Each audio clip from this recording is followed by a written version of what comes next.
Inside Story Uganda, real source of political updates. Mu kubaka bumutadde side eyo William Mubiru enabinga gambye kungu nze mbuuza kanso musine bannenga Honorable Namugga era banziremu Supreme Court ruling yali etegeeza ki oba Chief Justice okulagira nti UPDF Act ebeera amended kitegeeza ki era bwe bamala okugitereza ekole ki era ng'ekolerawa ye William Mubiru enabingo Jakuba Omwanukula Benard Mutukula Gambia. I'm asking why is it that government is rushing to amend that, yet it's the same court that said there must be amendment in electoral laws during Baba's time, but it has never done it.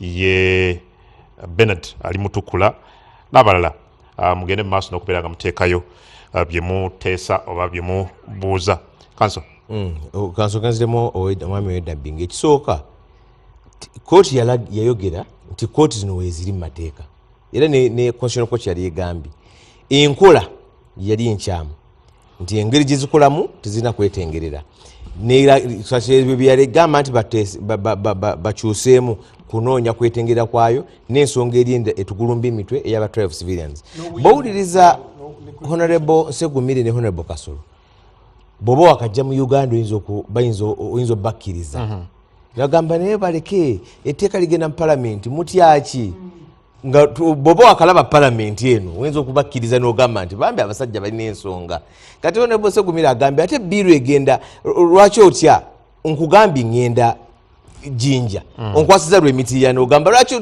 twakatandika olugendo mulimu anti gye nkugambye gyevola amanti nkyogera tugenda jinja tugambye nti etteeka lirimu akalumira kano akakugamba nti akaba civilians okuntana nekiri kye baayogera kati gondaga bino ebirala ebirungi naye ate n'ekikopo ekimu ekyo akantu akamu ak'omunnyo bwe kati katta tanka y'amata wobawulira kanso bo bakugamba public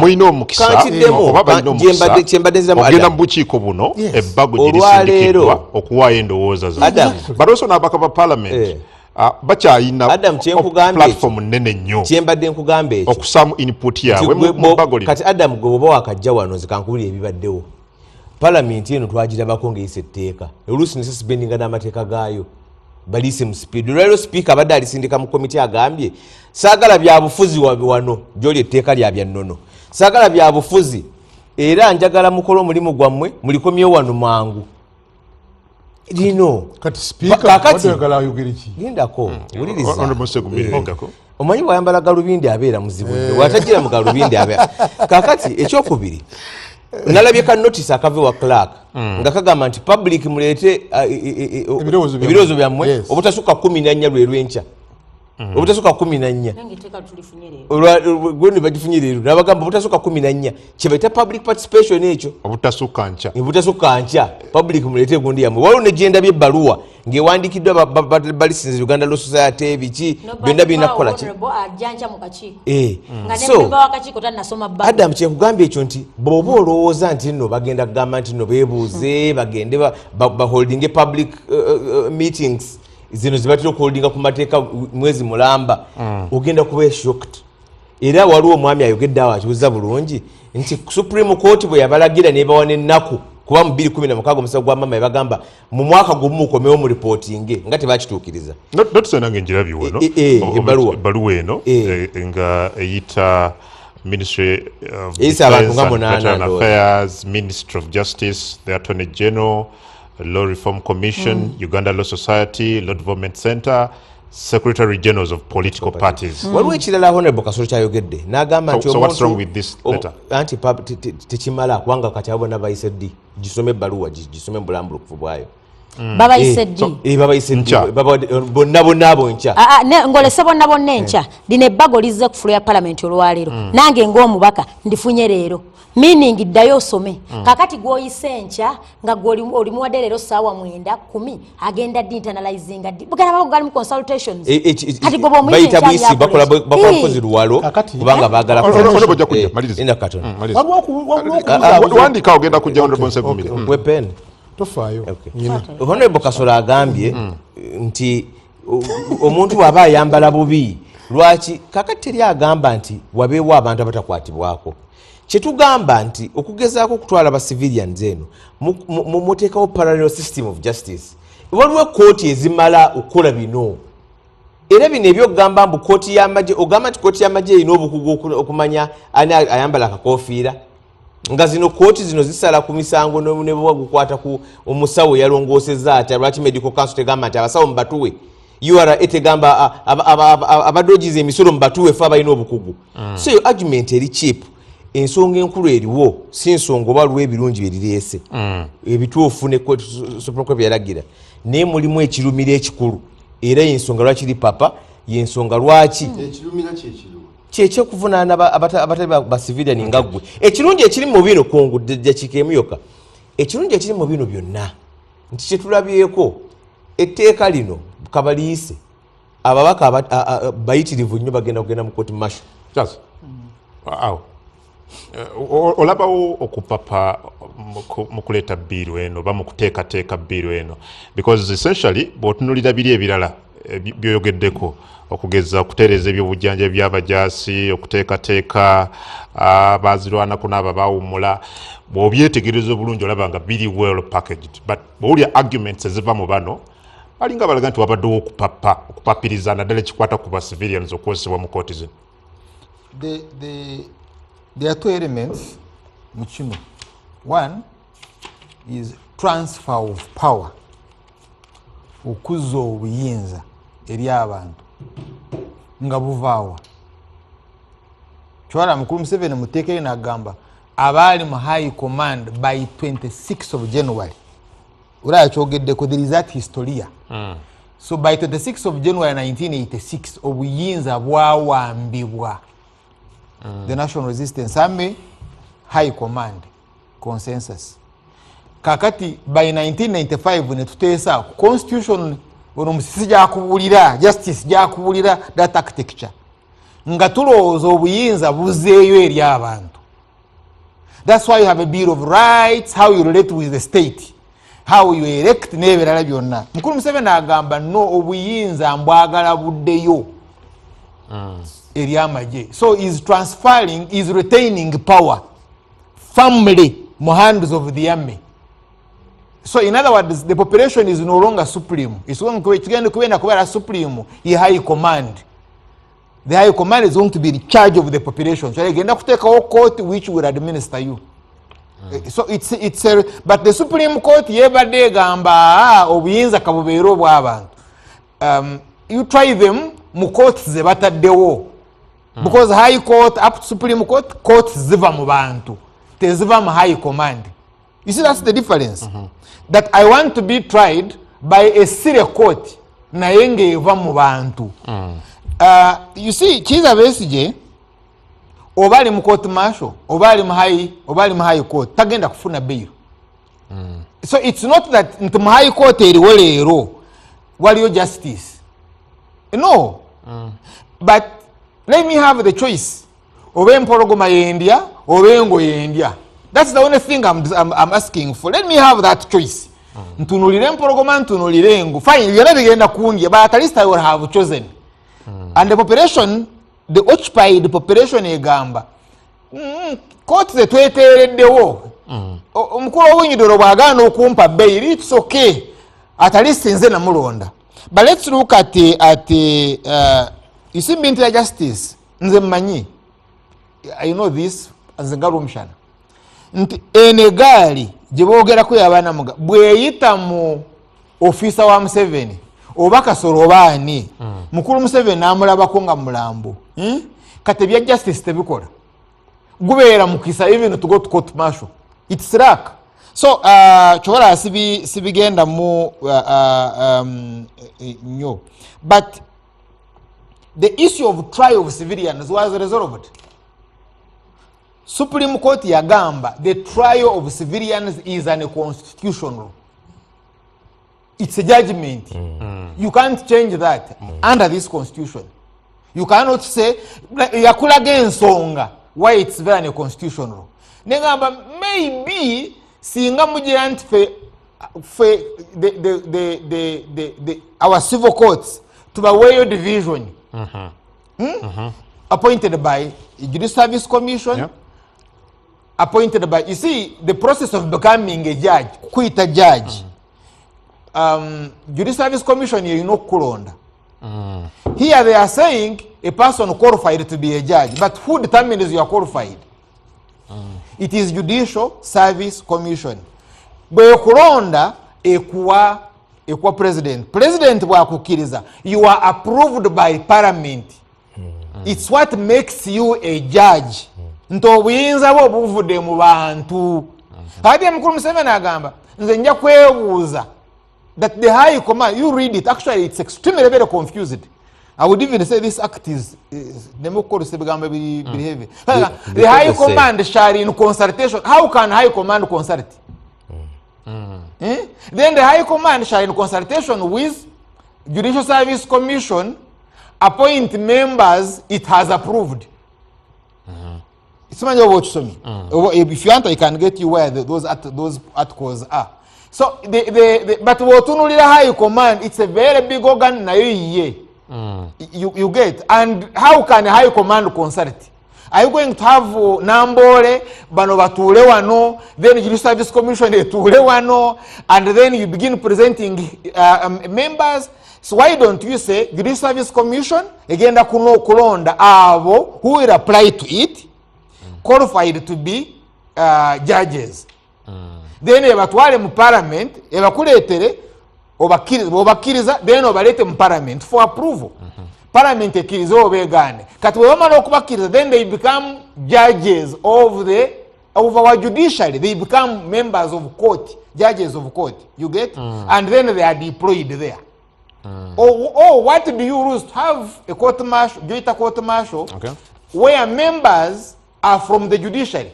Because you have got justice Yabakama in electoral commission. But you see, echochonata kolachi? Echochonata tachitunulira. Now, lastly, I listened to the judgment myself, and I even read it. The Supreme Court was very clear that the court martial is a disciplinary unit. It's not supposed to give custodial sentences. By the way, and there is no way therefore you can make a court martial no trying on a service offense, on a disciplinary issue, including the sentence. So there is no way you can cure that. There is no way you can go around it without changing judgment. So it's unconstitutional. And my question is, then why do we waste time? Constitution. And they are doing it with impunity. To know what do they want to solve? It's just a crisis because they want to usurp our power, which they did in 1986.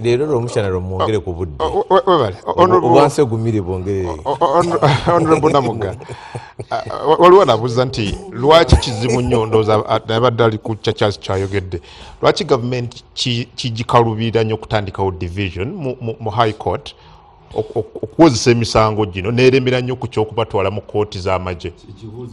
Kakati ekyo ekibuuzo obukibuuzo omuntu omutuufu. What do you think? Spirit of the law. Omutima gw'oleeteddemu ky'oleeta. Only that spirit okireetera mu mutima ki. Ono mujjukira wa comment gye n'omuhozi gye yakola n'agamba nti omuntu atali musirikale tasobola kufuga Uganda with a lot of impunity. Kakati kino kyolaba luno olugendo oluyambako munnaffe ono okutuukiriza byayagala naye nga yeekulubeesa okulowoozesa eggwanga nti ayita mu mateeka. So yensonga lwaki nkujjukiza ne nkugamba nti sebo boddayo mu mateeka nodda mu puriyambo yaffe. Byonna bye tukola toyinza tukkiriza nti tuyise mu butabanguko obw'enjawulo nga abantu amu abatulowoozesa nti bali patriotic. Ya mugulu Museveni yatugambye nze nga patrioti, nze nga senior ffe abagenda mu nsiko nga tewali atusasula, abagenda okulwanirira lino eggwanga, abatunuulira political stability. Tosobola kubanga otunulira political stability n'otalowooza ku future ya ggwanga mu mateeka. Era nze mbagamba eno nsigo y'akanyeebwa. Eno tegenda kuvaako wadde ekibala n'eki. ate ekirungi kanso musa kyogedde nti mwana tusomola oddumala obikola bwe paba ono nansookayo mu kooti masho bwekiri kasolo nansooka mu kooti masho so nekirala wali ayinza okwebuza Adamu njagala obuuzemu akantu katono mwe mulowooza lwaki mukulu Norbert Mao lwaki azibuwaliddwa nnyo okuimplementinga just ekya transfer of these files lwaki ziremereddwa kubanga eri kooti masho teriiko oba obujulizi obuli oba tobuliiwo zingako mutwale unlike the judicial system when eri streamlined nti bajja kunoonyerezaako poliisi enkolere fayiro DPP asalewo bantwale mu oli mubaka wa parliament honorable Namugga yes. mbadde nkusuubira okugamba nti okay bill eno eyanjuddwa mu parliament ku first reading kaakati katuli ng'omubaka wa parliament kankunge bannange tugende kati mu debate tukubaganye ebirowoozo tuweeyo endowooza zaffe that's what I expected kubanga kyekisigadde kujjako ng'ogamba nti mulina enkola endala mwe mugenda okuyita ng'ababaka okulwanyisa bye mutayagala mu bbago lino bino mbyogeranga nze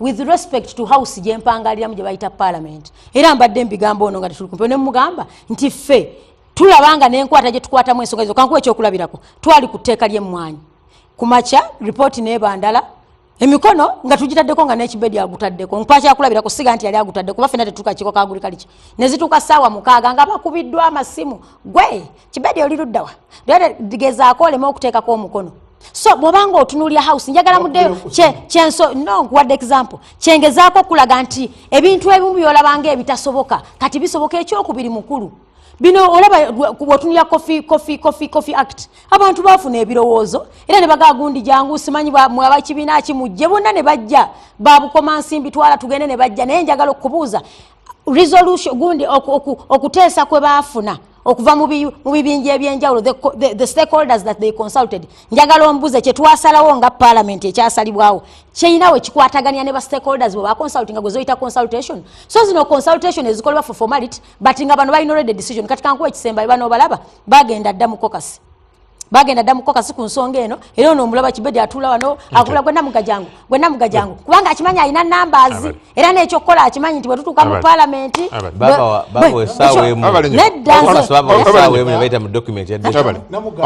akoze ekikulu nnyo okutegeeza ensi nti mu parliament ena kyakolamu era abantu bakimanyi era ngenda kwewuunya nnyo okulanga Namugga azzeyo okunoonya akalulu kubanga ategeeza bulungi nnyo nti ye abantu abamulonda talina mugaso era talina makulu osegedde olw'ensonga naye akimanyi bulungi nti eno biri gye tudisikaseo kakati yali yasooka kuleetebwa mu parliament 2024 akimanyi nga ne bino byonna byoyogera ku tebirina kubeerawo 2024 si bye byali bwe ate ndowooza olaba byoyogera byali bwekyo kibedi bireete nga yalimu ekyapiiro yalimu kati kusoma kigambo kimu kya amendment ogamba ekigambo kimu tulina defense forces tulina establishment of health care service members of the establish the medical board lwaki bagijjayo bawansoka lwaki bagijjayo kati ndowooza balaba bannayuganda mulaba abantu bano babadde beesiba ku kintu kati nkiragamba bongere mu kooti byegambye tobuzaabuza beeri beetiyana si bannayuganda balala bwe byali bize bagi withdrawing bongeremu kooti byekoze ki ogambi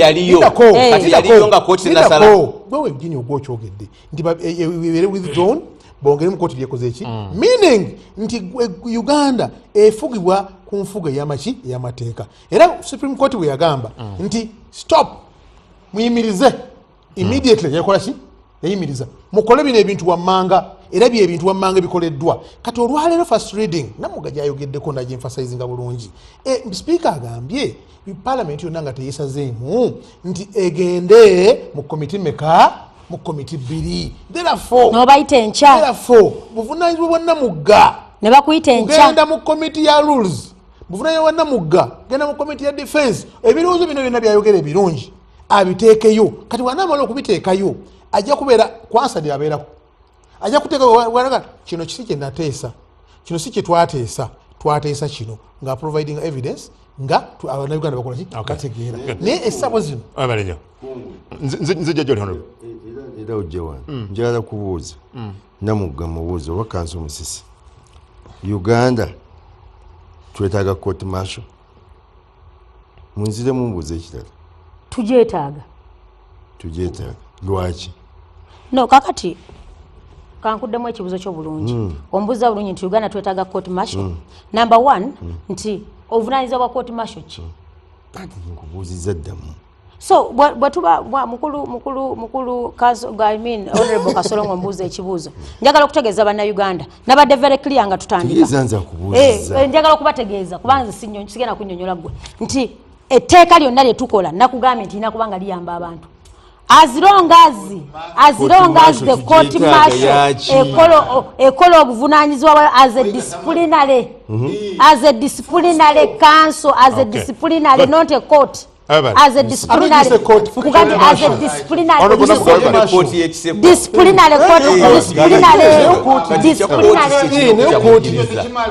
Honorable Kasolo kola submission yo dakika 2 era njagala okubuuza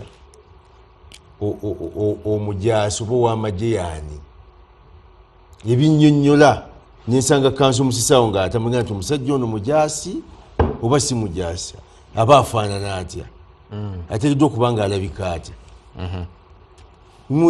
definition ziri very clear munnamagye omumanyi ekisooka munnamagye oteeka okuba nga oli trained oyise mu magye training weerinze siyinza kwambala kyambalo n'ompita munnamagye ne bwenkigula yensonga lwaki onkwata omusango kusanga ng'otambula ne certificate yo nyeze njankusange I don't qualify njala ebikudifininga bodi yakubuuza bibuuzo naye nga nkubuuze bw'oteekako ekikooti ky'abadokita enkyabo bakutwala mu kakiiko k'abadokita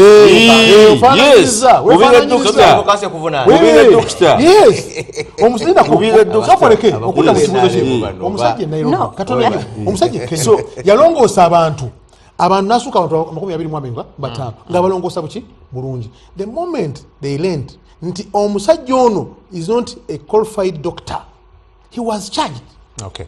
kakati ng'agenda eddwaliro onebola omushana judgment yafuluma yalaga nti court martial eno si teteekeddwa kuwa bibonerezo okitegeera bulungi naye negamba nti okujjako mugende mukole ennongoosereza ku zino wammanga era ze tukoze zeziri muno era kyoba olaba argument yammwe badde nze nga looya ngenda ntya before the judge nga tali qualified qualification tuzirese zeziri muno argument zammwe bwe zibadde ontwalo kyo w'omuntu ataasoma mateeka bw'ati nze nga looya munyemere mu maaso okudifendinga client wange za amendment ze tutadde muno katubuuze mmwe mwagala ki kubanga bye mwasaba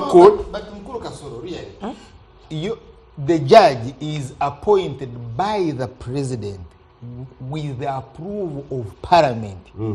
So we are looking at the authority of parliament. Oba parliament chemuyina, it doesn't matter, but not the high command. That is why the bill is going to parliament. Lwaki oleese ebitakola? Parliament egenza okulatifyinga okyogedde bulungi mukoze kiwedde mwakimaze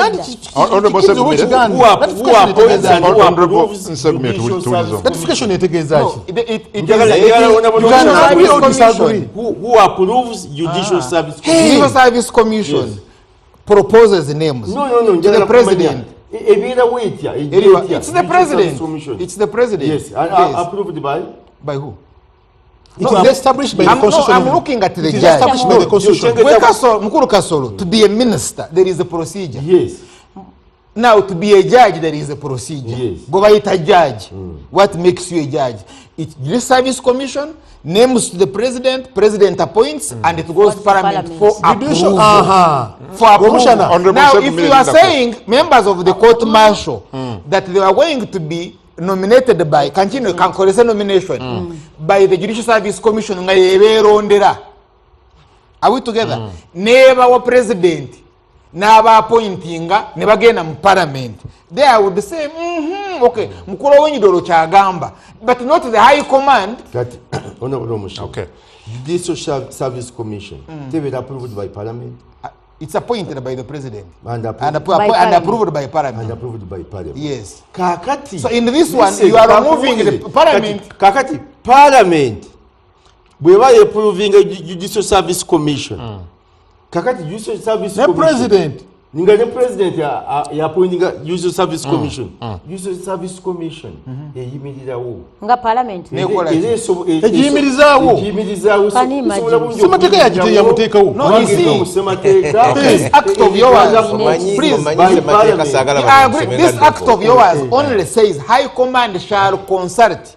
Yes. The president does not consult the Judicial Service Commission ng'alonda abalamuzi. Shall kitegeeza ki? The high command Please, shall members of the Good, primary. good. The General president Marshal? names are Parliament, sent by Parliament. Judicial Shall. Service Commission. It's independent. Kitegeeza ki? Service commission. Yes. Okay. It's in consultation. Everybody, katumbulemu katuno tujje. Tova.